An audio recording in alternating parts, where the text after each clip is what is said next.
कैलाश पर्वत और महादेव की अमर कथा हिमालय की दिव्य श्रृंखलाओं में, जहां आकाश पृथ्वी से आलिंगन करता है, जहां वायु में तप, मौन और वैराग्य की सुगंध बसी है, वहीं स्थित है कैलाश पर्वत। यह कोई साधारण पर्वत नहीं, यह साक्षात शिव का धाम है। यह वह स्थान है जहां काल भी ठहर जाता है, जहां मृत्यु भयभीत होकर लौट जाती है और जहां केवल एक ही सत्य गूंजता है। एयूएम नमः शिवाय। कैलाश केवल पर्वत नहीं, चेतना का केंद्र कहा जाता है कि कैलाश पर्वत धरती का वह केंद्र है जहां सृष्टि की ऊर्जा सबसे प्रबल है। न यहाँ कोई चढ़ सका, न कोई इसे जीत सका, क्योंकि इसे जीतने का प्रयास अहंकार है और कैलाश अहंकार को स्वीकार नहीं करता। यहाँ कोई राजा नहीं, कोई प्रजा नहीं, केवल महादेव हैं जो स्वयं राजा भी हैं और स्वयं योगी भी। महादेव का स्वरूप महादेव जो आदि है, अनादि है, अंतहीन है। जटाओं में गंगा, मस्तक पर अर्धचंद्र, कंठ में नीलविष, भस्म से लिपटा शरीर और त्रिनेत्र में समस्त ब्रह्मांड। उनका आसन है बाघंबर, हाथों में डमरू और त्रिशूल और हृदय में समस्त सृष्टि। वे न तो स्वर्ग के लोभ में बंधे हैं, न पृथ्वी के आकर्षण में। उन्होंने कैलाश को चुना क्योंकि वहाँ मौन मिलता है और शिव मौन मिलता है। सती और कैलाश का व्रत जब सती ने पिता दक्ष के यज्ञ में अपमान सहन न कर अग्नि में स्वयं को समर्पित किया, तब महादेव का हृदय वे सती के निष्प्राण शरीर को लेकर तांडव करने लगे। सृष्टि कांप उठी। विष्णु जी ने सुदर्शन चक्र से सती के शरीर को खंडित किया और जहाँ जहाँ अंग थे वहाँ शक्तिपीठ बने।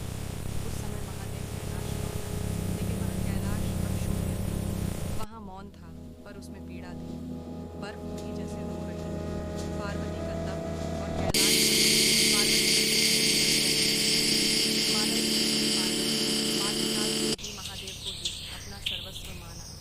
उन्होंने कठोर तप किया, वर्षों तक केवल पत्थरों पर, केवल जल पर, फिर निराहार। कैलाश पर्वत साक्षी बना उस तप का। हिमालय ने स्वयं अपनी पुत्री के चरणों में शीश नवाया। अंततः महादेव प्रकट हुए। उनकी तीसरी आंख से करुणा टपकती और उसी कैलाश पर हुआ शिव पार्वती का विवाह। देवता, आर्षि, गंधर्व सब साक्षी बने।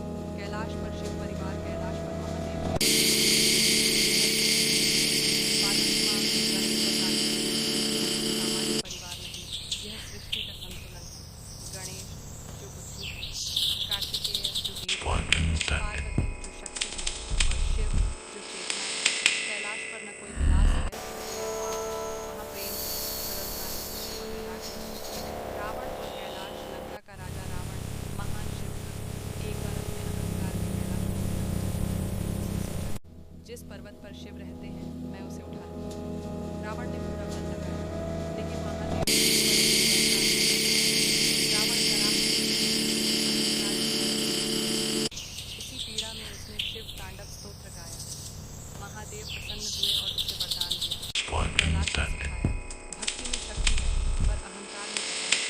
कैलाश और योग कहा जाता है। कैलाश पर महादेव आज भी ध्यान रखते हैं। वहाँ समय नहीं चलता, वहाँ युग नहीं बदलते। जो भी योगी ध्यान में गहराई से उतरता है, उसकी चेतना कैलाश से जुड़ जाती है। क्योंकि कैलाश बाहरी स्थान नहीं, अंतरात्मा का शिखर है। मृत्यु और मोक्ष का द्वार मान्यता है। आत्मा कैलाश की ओर अग्रसर होती है। महादेव स्वयं उसके कान में तारक मंत्र का जाप करते थे। इसलिए शिव को कहा गया महामृत्यु। आज भी पीड़ित है कैलाश, आज भी कोई वैज्ञानिक कैलाश को माप नहीं सका। आज भी कोई पर्वतारोही उसे छोड़कर नहीं पहुंचा, क्योंकि कैलाश केवल देखने की वस्तु नहीं, महसूस करने की अनुभूति है। उपसंहार, महादेव कैलाश पर इसलिए नहीं रहते कि उन्हें दुनिया से दूरी चाहिए। वे वहाँ रहते हैं ताकि दुनिया को मार्ग मिल सके। जब भी